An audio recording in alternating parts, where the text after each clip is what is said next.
Bienvenue mesdames et messieurs à cette nouvelle émission de la Web TV des Louves, votre émission du jeudi qui regroupe l'actualité des Louves, les résultats, les meilleurs moments des rencontres, les membres de l'équipe et du staff, la vie du club en compagnie d'invités.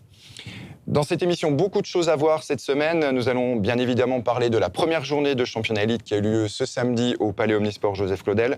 Moment très attendu par les joueuses et par toute l'équipe du président Pierre Mercier qui était sur le pied de guerre pour de nouveau accueillir un public qui a répondu présent pour cette rencontre. Pour m'accompagner cette semaine, j'ai l'honneur de recevoir à ma gauche M. Cédric Randy, trésorier et responsable des bénévoles au sein du club. Bonsoir. Et à ma droite, M. Kevin Caudal, salarié du club. Bonsoir Seb, bonsoir à tous. Je vais donner la parole à notre invité Cédric, bonsoir. Cédric, tu entames ta 5e saison au sein du club. Peux-tu nous présenter ton rôle et l'évolution de tes missions au sein du club ? Alors je suis rentré au club il y a à peu près 5 ans effectivement, grâce à mon fils qui est joueur et arbitre jeune. Donc je venais en tant que spectateur au départ, puis je me suis proposé à donner un coup de main au club. Pour la mise en place de la buvette et ainsi de suite. Je suis rentré ensuite, on m'a proposé de rentrer au comité de direction en tant que trésorier. C'est Pierre qui me l'a proposé. Comment ne pas refuser quand Pierre nous demande quelque chose ? C'est exactement ça. Il sait choisir hein, les bonnes personnes aux beaux endroits, Pierre. Donc voilà, et après, donc, petit à petit, je me suis investi pour le club et on m'a proposé donc, d'être responsable des bénévoles. Alors, on va le voir en image, l'équipe des bénévoles, donc toute l'équipe des bénévoles s'est réunie la semaine dernière donc pour préparer la rentrée. Cédric, peux-tu nous expliquer comment fonctionne ce groupe et son organisation ? Alors effectivement, c'est une grosse machine à mettre en place quand on a les matchs pour tout ce qui est préparation. Donc on a fait une réunion de rentrée la semaine dernière, on était environ une 40aine de bénévoles, où on a remis en place tous les groupes. Donc on a déjà un groupe salle qui s'occupe de toute la mise en place des filets, des tours de terrain et ainsi de suite. Pas de publicitaire, oui. Exactement.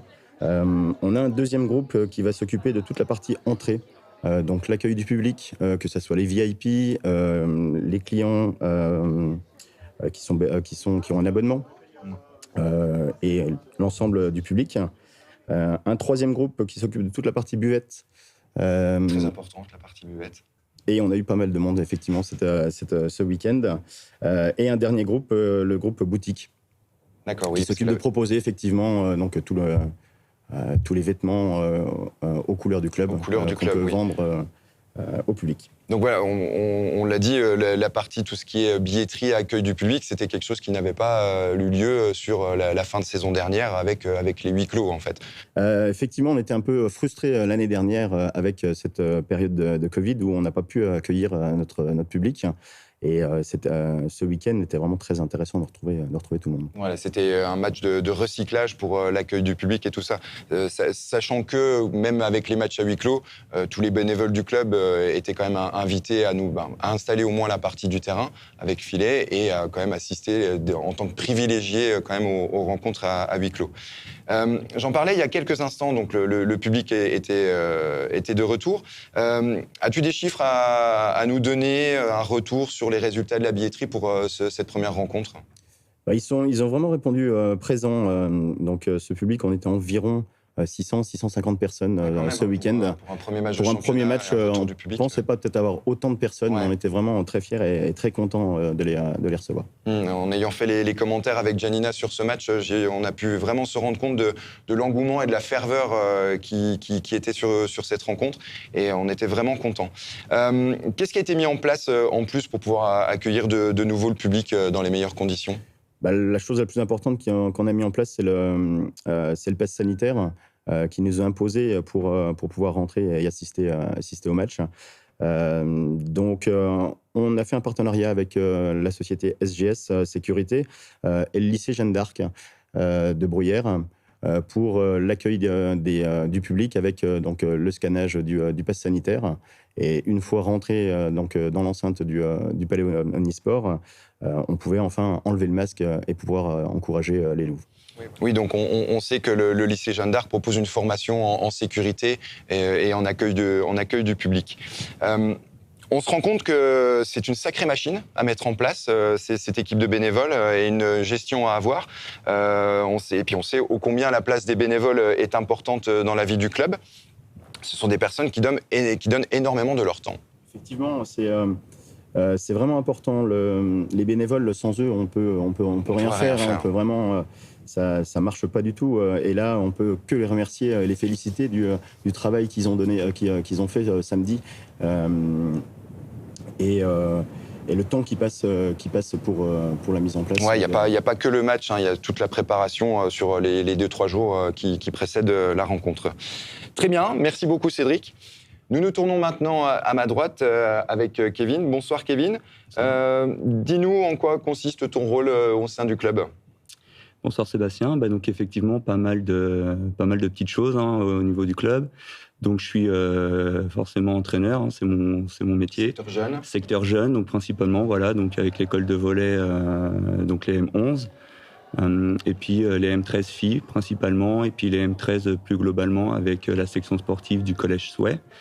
Donc voilà, ça c'est mes missions principales en termes d'entraînement sur les jeunes.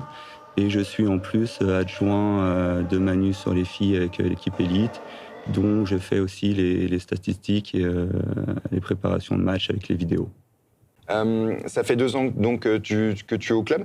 Qu'est-ce qui t'a plu au niveau et intéressé pour venir signer au club de volley de Saint-Dié ? Donc effectivement, oui, c'est ma 2e saison là, que j'entame avec vous. Donc moi en fait je cherchais un nouveau projet professionnel pour me relancer, voilà, parce que j'ai eu 3 années un peu compliquées avec des petits soucis de santé, et donc voilà, je cherchais un nouveau projet, comme je l'ai dit, pour me relancer, et le club de Saint-Dié avait pas mal d'arguments, que ça soit avec l'équipe élite, et ce projet de haut niveau qui moi me motive et m'intéresse, mais aussi sur tout ce qui était développement et le projet qu'avait pu me présenter Denis Merchez, le manager, et Pierre Mercier, le président. Donc voilà, c'était le mix des deux qui m'ont poussé et qui m'ont intéressé pour venir à Saint-Dié. Très bien, donc entraîneur de jeunes une partie de la semaine. Et donc tu as intégré le staff des Louves. Dis-nous en plus sur ces missions. Et effectivement, donc j'aide Manu et Denis, voilà, avec Denis, donc on est tous les 3 sur les entraînements la semaine. Donc voilà, ça peut aller pour aller lancer les ballons, faire des retours avec Manu, enfin voilà, vraiment une aide aux entraînements.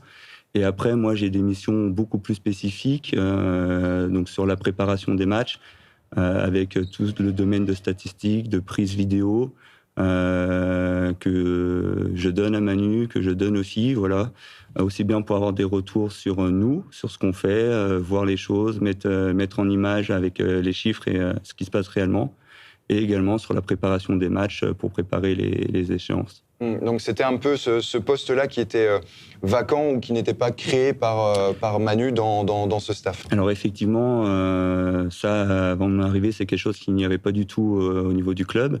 En fait, ça, c'était pas à la base sur l'émission. C'était pas mon rôle, pourquoi je suis venu à Saint-Dié, mais c'était une demande de Manu. Et comme j'avais ces compétences-là avant de venir et que j'avais déjà fait auparavant, c'est voilà une plus-value qui s'est rajoutée et qui maintenant est presque indispensable. On avait parlé de Ken Diabakone qui avait fait les stages en équipe de France. Je crois que vous avez fait pareil une petite période estivale avec le groupe France. Tout à fait. Donc moi j'avais déjà fait quelques stages il y a presque 10 ans maintenant, donc je connaissais un petit peu le milieu. Et cet été, du fait que voilà, j'ai pu me remettre le pied à l'étrier, comme je vous ai dit tout à l'heure, avec ce nouveau projet professionnel, voilà, j'ai pu me relancer un petit peu, et donc j'ai fait toute la campagne estivale avec ce qu'on appelle les camps relèves. Donc c'est l'équipe de France à prime, et effectivement Ken Diaba a fait 2 stages sur 3 cette saison. Donc tu as pu superviser un petit peu son état de forme et son état... Superviser, non, parce que c'était pas mon rôle au sein de cet effectif équipe de France à prime, mais par contre oui, j'ai pu la suivre, et tout à fait. On va en reparler, de Kediaba qui a fait une super rencontre. On va maintenant faire un retour sur la rencontre de samedi. Dans un premier temps, en images sur les écrans, avec des photos réalisées par monsieur Florian Bochard de la section photo du lycée de la Providence et une analyse un peu plus poussée avec nos invités. Donc les Louves, malheureusement, qui se sont inclinés sur le score de 3-7-1 face à Arnes pour cette ouverture de championnat. Kevin, qu'est-ce qui a manqué? Quels secteurs de jeu n'ont pas été aussi efficaces que prévu sur ce premier match? Alors écoute, il y aurait pas mal de choses à dire. Moi, je vais juste parler des chiffres. Ouais, de ton domaine. Vu que c'est mon rôle, parce qu'après, voilà... C'est assez représentatif, comme vous l'avez pu le voir à l'écran, pour ceux qui étaient dans la salle, j'étais pas sur le banc, donc j'ai pas toutes les infos. On n'a pas encore fait le débrief avec Manu, voilà. Mais donc, en termes de chiffres, voilà, vous les verrez peut-être à l'écran. Il y a eu plutôt une homogénéité en termes de réception. Les deux équipes, en termes de ce qu'on appelle, nous, de bonnes réceptions, donc les réceptions positives, nous étions à 45% et Arnes était à 46%. Donc, voilà, on peut voir que de ce niveau-là, c'était à peu près pareil. On a été meilleur à l'attaque que Arnes en termes d'efficacité, toujours pareil. On a eu un pourcentage d'efficacité à l'attaque de 41%, et Arnes 34%. Donc on voit qu'à l'attaque, en termes offensifs, on a été meilleur qu'elle. Par contre, là, les domaines qui fait pencher un petit peu la balance du côté de Arnes, au service. L'efficacité au service, très simple, 4 chiffres. Nous avons fait, 13 fautes directes au service. Donc des services dans le filet ou dehors. Quand Arnes sur le match, on n'a fait que 5. Et à l'inverse, le ratio d'ace, on a mis 3 aces sur le match et Arnes nous en a mis 6. Donc ça, au service, secteur très important, on le sait. Puis le volley est un sport de faute. Donc le service. Et puis de fautes générales globales dans le match. Donc ça peut être des fautes de filet, des fautes d'attaque, des petites choses comme ça. Sur le match, nous avons fait, 28 fautes directes. Alors que Arnes n'en a fait que 20. Et donc, si je fais les fautes de service et les fautes globales, il y a un delta de 16 points d'écart. Donc, on donne, par rapport à Arnes, on fait 16 fautes qu'on donne au club de Arnes sur ce match-là. Et quand on voit le résultat 25-23, 25-22, 25-16 et 25-23... C'était des sets assez serrés. Voilà, c'est ce qui fait la différence, ces erreurs de service. En tout cas, en termes de chiffres, voilà, parce qu'après, il y a plein de choses. La préparation, est-ce qu'on était prêt, pression du premier match, etc. Donc, il y a plein de choses qui rentrent en compte. Mais moi, en termes de chiffres purs, voilà, on donne 16 points de plus que Arnes. Et, tout s'explique un peu plus clairement. Tout peut s'expliquer, ouais. Alors moi, j'ai bien envie de délire un petit peu la MVP de cette rencontre avec mon vécu et mon expérience de volleyeur. Kediaba Koné a fait une super rencontre. Alors effectivement, après MVP, il me semble que c'est une joueuse de Arnes qui a été élue MVP sur le match. Mais MVP, voilà, comme on sait, c'est un petit peu comme ce que tu viens de nous dire, cœur. C'est pas forcément tout le temps objectif. Il y a plein de choses qui rentrent en compte. Mais par contre, encore une fois, en termes de chiffres, parce que moi, c'est mon travail, c'est mon boulot, effectivement. Sur le match, Kediaba, c'est elle qui a le meilleur ratio. Donc les ratios, ils sont comptés avec le nombre de points marqués, le nombre de fautes. Et donc, elle est à plus 12 sur le match. Et des deux équipes, c'est elle qui a le meilleur ratio. Donc, ça rejoint un petit peu ce que tu dis. Donc, on peut être d'accord avec toi. Et en termes de chiffres, je suis d'accord avec toi. Et c'est d'autant intéressant que Kediaba, même tu l'as dit tout à l'heure, elle a fait la paire d'Esti à Val avec l'équipe de France. Elle a eu un début de saison très compliqué avec Jackie et avec... Jackie Armer, la deuxième centrale. Avec Jackie Armer et avec Iva. Donc voilà, par rapport à la saison dernière, on a vraiment un effectif beaucoup plus homogène et voilà, elle était un petit peu en retrait. Nous, c'est ce qu'on trouvait aux entraînements, etc. Et elle a montré que sur le terrain, même si le début de saison, lors des entraînements, avait été un peu plus difficile pour elle, elle a fait effectivement un super match. Ouais, mais tu parlais d'Iva, justement, ça a été un petit peu un secteur de jeu. Dès que Sabrina Rehmanier a eu la possibilité de jouer au centre, ça a pratiquement fait point à chaque fois. C'était un gros point positif sur cette rencontre, la relation passeuse et attaquante centrale avec Iva et Kediaba. Cédric, vous avez pu un peu regarder le match, vous, à la buvette ou pas ? C'était un petit peu plus compliqué de suivre le match par rapport à l'année dernière où où effectivement on était à huis clos et on a pu profiter des matchs.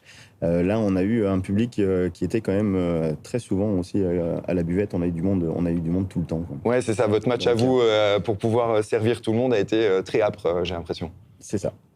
Très bien. Merci beaucoup, messieurs. Prochaine rencontre des Louves, les joueuses se déplaceront à Clamart avec un coup d'envoi à 18h. Kevin, as-tu 2-3 mots à nous dire sur cette équipe de Clamart ? Donc effectivement, on joue Clamart ce week-end. Clamart a également perdu son premier match assez sèchement, mais contre une équipe de Mougins qui descend de Liga. Grosse ambition pour Mougins, je crois, cette Voilà, saison. tout à fait. Donc, puis en plus un match à Mougins, donc forcément un déplacement compliqué. D'autant plus que Clamart a perdu. Une de leurs joueuses majeures pointues leur a fait faux bond juste au début de saison, est partie à l'étranger. Donc ça n'a pas dû être facile pour Clamart, donc comme j'ai dit, corrélé avec le déplacement à Mougins. Cela étant dit, Clamart est une équipe d'élite depuis de nombreuses années qui joue les rôles avec des rôles importants, donc ça va être un match compliqué, surtout à Clamart, on se déplace là-bas. Donc, et puis une équipe qui sera comme nous, après une défaite, forcément aura à cœur de bien faire. Donc voilà ce que je peux dire pour l'instant sur cette équipe de Clamart. Et je crois que les filles vont retrouver une ancienne Louve à Clamart. Tout à fait. L'ancienne passeuse Sophie Rossard, qui Oui, évolue à Clamart depuis 2 saisons. C'était une époque où j'étais pas encore à Saint-Dié, mais effectivement... Ouais, Sophie qui a porté les couleurs des Louves. Et comme aime très bien le dire le président, Louve un jour, Louve toujours. Merci beaucoup messieurs, merci beaucoup Cédric d'avoir répondu favorablement à cette invitation. Merci à toi, Seb. Merci également à Kevin d'être venu sur le studio. Merci beaucoup. Nous arrivons au terme de cette émission, en espérant qu'on pourra vous proposer la retransmission donc, du match à Clamart de nos Louves. Abonnez-vous pour ne rien louper des actualités et n'oubliez pas également la petite clochette sur notre chaîne YouTube pour recevoir les notifications en direct. Merci encore à nos invités de s'être déplacés dans les studios de Prestatech événements. Nous vous souhaitons une excellente fin de semaine, un bon match et nous vous donnons rendez-vous la semaine prochaine pour un nouveau numéro des Louves, la Web TV. Au revoir et à très vite.